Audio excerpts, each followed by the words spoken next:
बंधु माने एप्रिल मास 2 तारिख गुरुवार दिन पड़ुछि चैत्र पूर्णिमा। एही दिन गोटे छोट जिनिस कुकुर को खाइबा को देबा द्वारा राताराति आपणकर भाग्य परिवर्तन होइजिबो।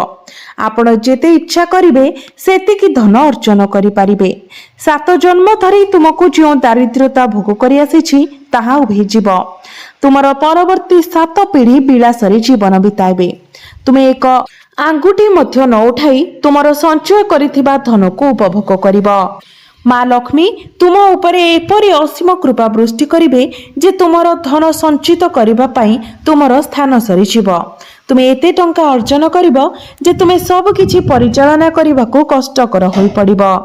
तेबे बंधु माने जदि आपणक पाखरे टंका रहुनाही, जदि आपणकर जीवन साथी किंबा परिवार सह जड़ित समस्या द्वारा आपण चिंतित, जदि आपणकर विवाह होई पारुनाही किंबा आपण ऋण द्वारा भाराक्रांत एवं जदि आपण निजको सबुबेले आपणकर आर्थिक विषय चिंतित पाउछंती, तेबे आउ चिंता करंतु नाही।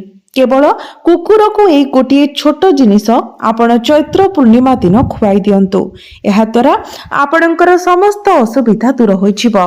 आपण जो दिन पई अपेक्षा करिथिले ताहा शेषरे आसीगला एवं आपण जो वीडियो पई उत्साहर सहित अपेक्षा करिथिले ताहा मध्य आपणको मिलिगला। बंधु माने आपणको केवल गोटे कुकुर को एही छोट जिनिसटी खाइबाको देबाको पड़िबो एवं आपणको एहा गुप्त भाबरे करिबाको पड़िबो। कारण एही उपायटी विषय आपण काहाकू कहिबा उचित नुहे।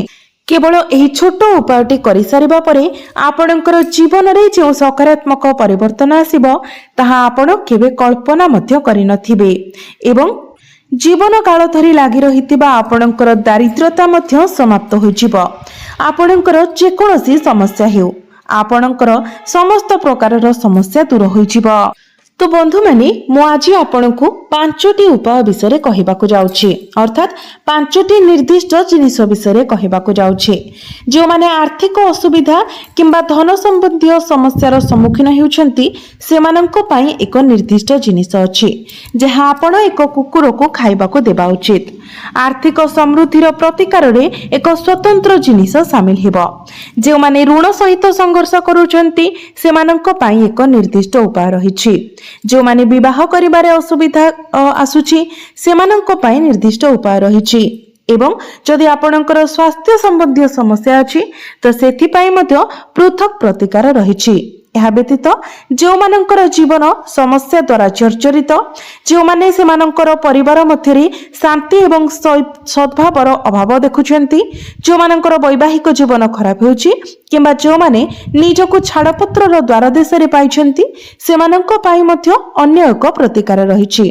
तेबे बंधु माने प्रतिकार गुड़िक विषय जानिबा पूर्वरु आपण माने प्रथमे वीडियोटी को लाइक करी चैनल टी को सब्सक्राइब करि दियंतु एवं कमेंट बॉक्स रे भक्ति एवं श्रद्धार सहित जय माँ लक्ष्मी निश्चय लिखंतु। तो बंधु माने प्रथम प्रतिकारटी हेउछि जो मानकर विवाह होई पारु नाही। जदि आपणकर विवाह बयस गडी जायथिले मध्य आपण विवाह करि पारु नाहंती किंबा जो माने प्रकृत प्रेम खोजिबाकू चाहुचंती, जो माने सेमानकर प्रेम संपर्क रे सफलता पाइबा पई संघर्ष करूचंती किंबा जो माने वर्ष वर्ष धरि विवाह प्रस्ताव रे सफल होई पारु नाहंती एवं उपयुक्त मेल पई अपेक्षा करिसंती, एहा जदि आपणकर संभाव्य साथींकर परिवार विवाहर विरोध करंती किंबा आपण विवाह करिबाकू चाहुतिबा निर्दिष्ट व्यक्ति राजी हेबाकू संकोच करंती, तेबे एही प्रतिकारटी प्रयोज्य।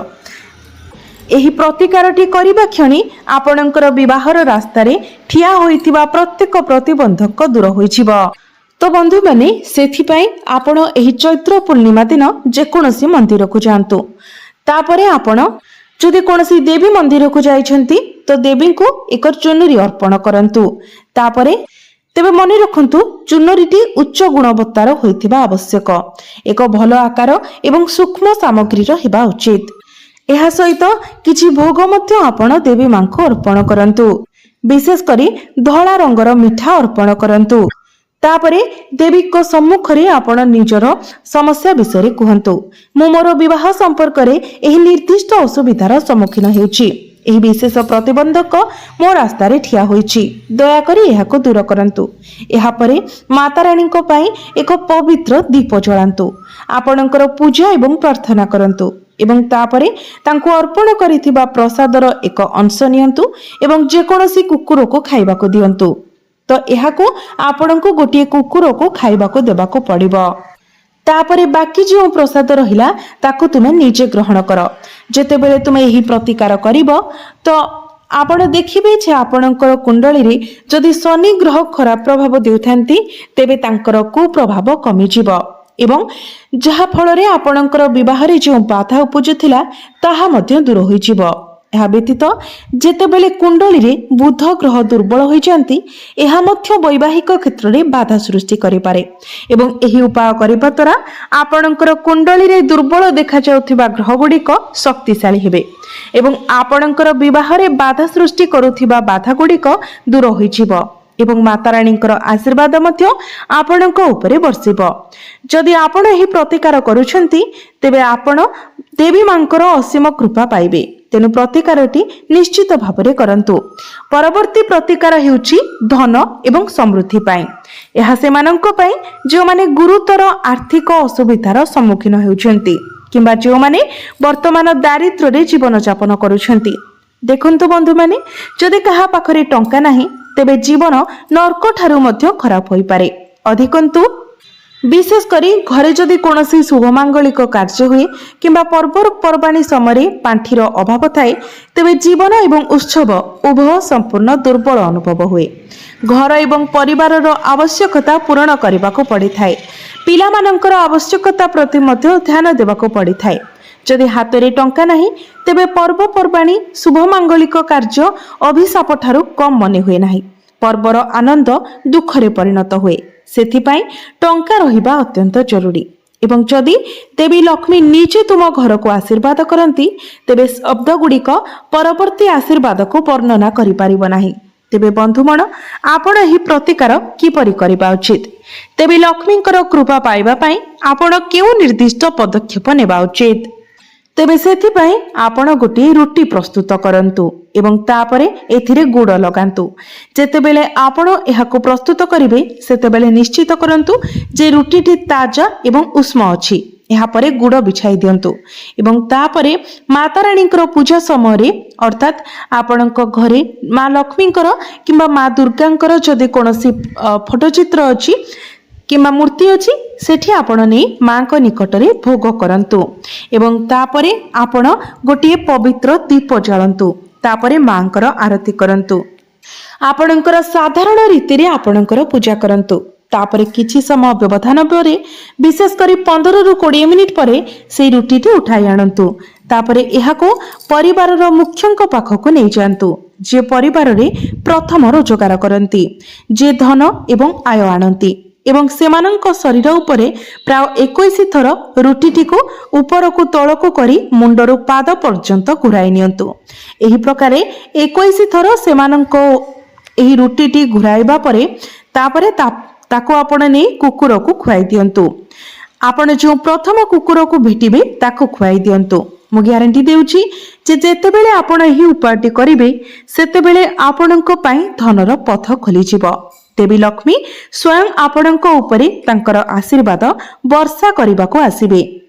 ଏହି ଉପାୟଟି ଧନ ଏବଂ ସମୃଦ୍ଧିକୁ ଆକର୍ଷିତ କରିବାର ଏକ ପ୍ରକୃତ ଚମତ୍କାର ଉପାୟ। ପରବର୍ତ୍ତୀ ପ୍ରତିକାରଟି ହେଉଛି ସେହି ଲୋକଙ୍କ ପାଇଁ ଯେଉଁମାନେ ଦୀର୍ଘକାଳୀନ ରୋଗରେ ପୀଡ଼ିତ, ଯେଉଁମାନେ ନିରନ୍ତର ଗୋଟିଏ ରୋଗରେ ପୀଡ଼ିତ, ତାହା ଏକ ଗୁରୁତର ଅବସ୍ଥା ହେଉ କିମ୍ବା ଏକ ଛୋଟ କଷ୍ଟ। ବନ୍ଧୁଗଣ, ଏହି ପ୍ରତିକାର ମାଧ୍ୟମରେ ସବୁଠାରୁ ଗମ୍ଭୀର ରୋଗ ମଧ୍ୟ ସୁସ୍ଥ ହୋଇପାରିବ। ତେବେ ବହୁତ ଧ୍ୟାନର ସହିତ ପ୍ରତିକାରଟି ଶୁଣନ୍ତୁ। ସେଥିପାଇଁ ଆପଣଙ୍କୁ ଏକ ଅସୁସ୍ଥ କୁକୁର ଖୋଜିବାକୁ ପଡ଼ିବ। ତାପରେ ଆପଣ ପଶୁ ଚିକିତ୍ସା ସାମଗ୍ରୀ ମହଜୁଦ ଥିବା ଏକ ଔଷଧ ଦୋକାନରୁ ଔଷଧ କିଣି କୁକୁରକୁ ଔଷଧ ଦିଅନ୍ତୁ। ଯଦି ଆପଣ ଅସୁସ୍ଥ କୁକୁରକୁ ଔଷଧ ଖୁଆଇ ଦିଅନ୍ତି ଆପଣ ଯେକୌଣସି ଉପାୟରେ ଔଷଧ ଦେଇପାରିବେ। ଏହାକୁ ରୁଟି ଖଣ୍ଡ ଭିତରେ ରଖି କିମ୍ବା କୁକୁରକୁ ଖାଇବାକୁ ଦେବା ପୂର୍ବରୁ କ୍ଷୀରରେ ମିଶାଇ।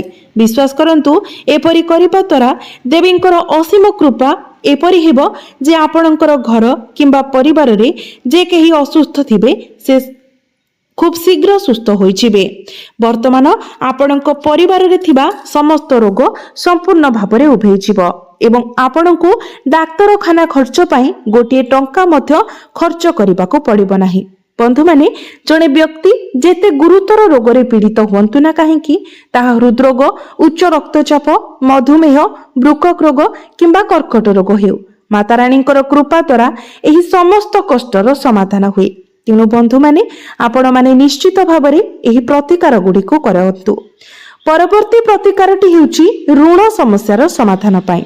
देखंतु ऋण जड़े व्यक्तिर जीवन को जीवंत नर्करे परिणत करि पारे। जदि जड़े व्यक्ति ऋण द्वारा भारग्रस्त हुए से जेते टंका रोजगार कले मध्य सेही टंका तांकर कोनोसी आवश्यकता पूर्ण करि पारे नाही। एठारे टंका ऋण परिशोध करी करी ही सरी जाए। जड़े प्रायतः केवल पूर्वरु थिबा ऋण परिशोध करिबा पई आहुरी ऋण नेबाको पड़िथाए। चाप एते प्रबल होई जाए जे जड़े व्यक्ति शेषरे आत्महत्या करिबाको बाध्य हुए। आनुष्ठानिक बैंक ऋण किंबा उच्च सुध हार रे व्यक्तिंक ठारू ऋण निया जाइथिबा टंका हेतु एपरि परिस्थिति रे जीवन खराब रु खराब आड़को गति करे। तेनु एही ऋणरू आपण किपरि मुक्ति पाई परिबे। तो बंधु माने ऋणरू मुक्ति एक अति सरल कार्य द्वारा हासिल करा जाय परिबो केवल गोटे कुकुर को खाद्य देई।